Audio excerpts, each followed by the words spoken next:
Welcome to Tracy's Terrors. If you love horror and appreciate smart animal commentary, then you're in the right place. Today, Strigoi, VamPullet, and I will be discussing S.J. Patrick's 2024 vampire novel, Exhumed. Strigoi fully endorses Exhumed because his name, Strigoi, appears in its pages hundreds of times. And VamPullet is just excited to be reading a piece of vampire fiction because it's been a while. I'm a little bit more ambivalent. As soon as I saw the title and cover art of Patrick's Exhumed, I knew that I had to read it. To me, a toe pincher wrapped in chains is a visual promise of an amazing vampire novel. This book isn't that. The characters are flat and the temporal scope is too ambitious to be well done. Nevertheless, the premise of an archaeological dig gone wrong has a rich horror history, and I think that Patrick uses it to exciting effect. Also, despite the laboratory setting of the early chapters and the protagonist's medical credentials, I think that he does a great job threading the needle of science and mythology, exposing some aspects of the vampire's anatomy while keeping the mechanics of his more occult powers, his mind control abilities, and his immortality, keeping those things in obscurity. So if you think that the modern transformation of vampires from enigmatic creatures of the night to basic disease vectors is reductive and boring, then I think that you'll appreciate Patrick's more balanced approach just as much as I do. So let's start with a quick summary of Exhumed. When an archaeological dig in the Carpathian Mountains uncovers what seems to be a 13th century vampire, Dr. David Reynolds, an Australian hematologist or blood doctor, is summoned to Stockholm by the European Centre for Disease Prevention and Control.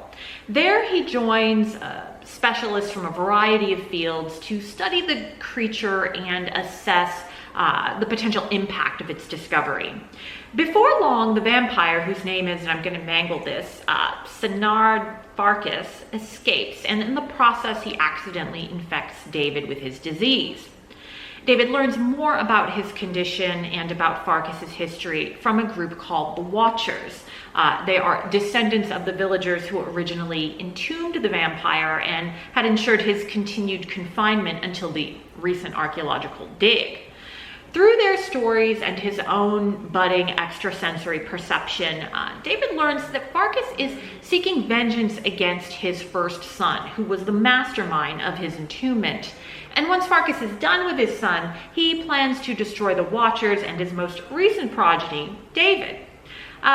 Up against these two Goliaths, David has to find a way to kill both Farkas and his son before their ancient feud and their unquenchable appetites take a bloody toll on the human population. Patrick has picked the perfect premise for Exhumed.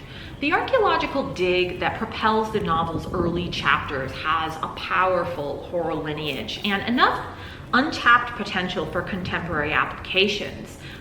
Used by writers and directors for decades, this scenario is quaintly spooky in The Mummy and terrifying in The Exorcist. More recently, in 2001, in his short story, The Island of Skua, John Langan shows that far from being an exhausted cliche, the archaeological dig is still the ideal catalyst for horror. This got me thinking, why is this setup so attractive to me and to other genre fans? And I think it's because it's a great way to build suspense. Unearthing relics is a painstaking process, and archaeologists are never quite sure what they're going to bring up. As long hidden objects are slowly raised from the depths, we are invited to explore the darkest corners of our imagination and to confront our fears. While excavations speak to our psychology through these really obvious metaphors of light and dark, conscious and unconscious, they also force us to confront the sheer alienness of ancient cultures and the terrible sublimity of time.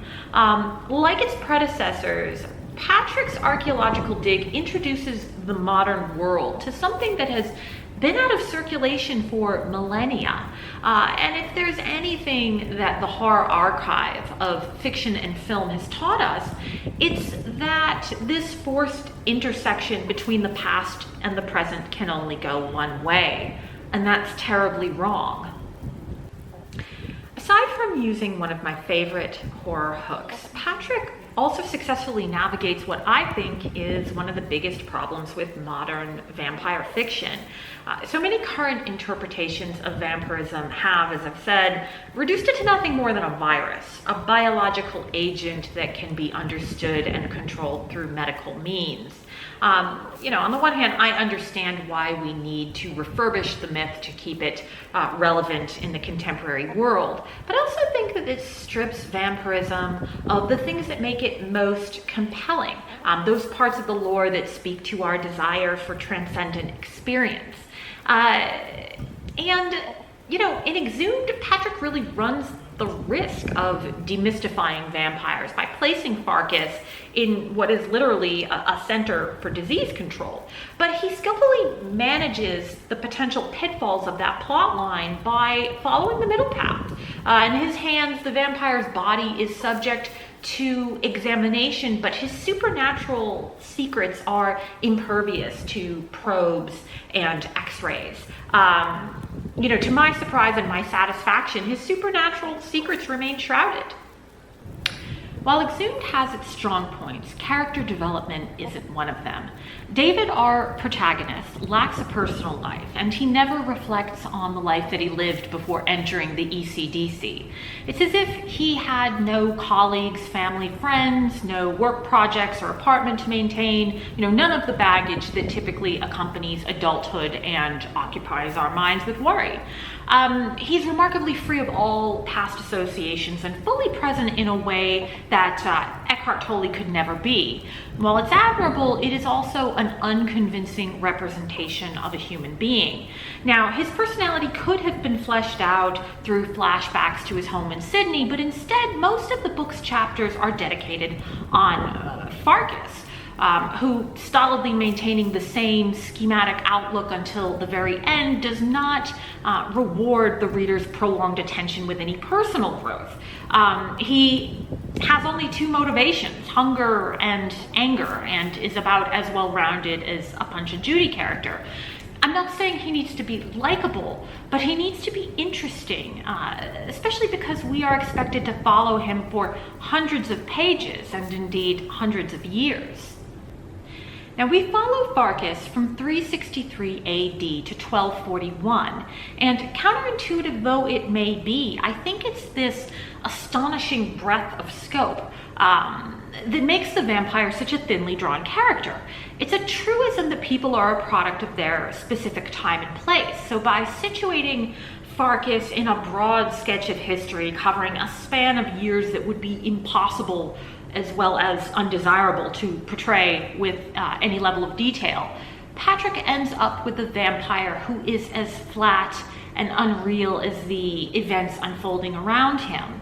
And all of this really makes me wonder why he assigned himself such a difficult task.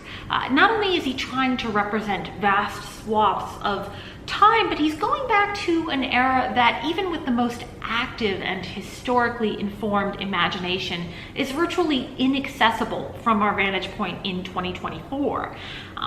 There's only one writer I can think of who has written great Roman Empire horror, and that is the inimitable Gemma Files in her short story Sent Down. If you haven't read it, do yourself a favor and pick it up. Her secret is this: instead of going wide like Patrick, she focuses on a particular set of power dynamics along the margin of the empire, where colonization is collapsing and chaos reigns.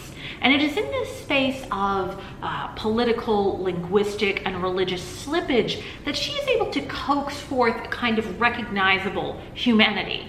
It is a magic trick that very few authors could pull off, and I could talk about Gemma Files all day and all night, but let's return to Patrick and his vampire.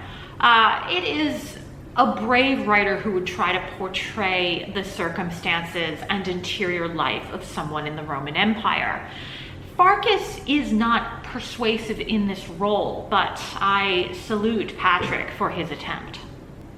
So Exhumed is a mixed bag for me, but I don't regret reading it, and that's because Patrick's enthusiasm for vampires is infectious, and it has rekindled my own. 2024 has been a busy year in this subgenre, and I am excited now to see how other authors have interpreted my favorite monster. If you liked today's episode and you want to hear more from the three of us, then please subscribe to the channel, and you can also visit our website, tracysterrors.com. Thanks so much for joining us, and we'll see you next time.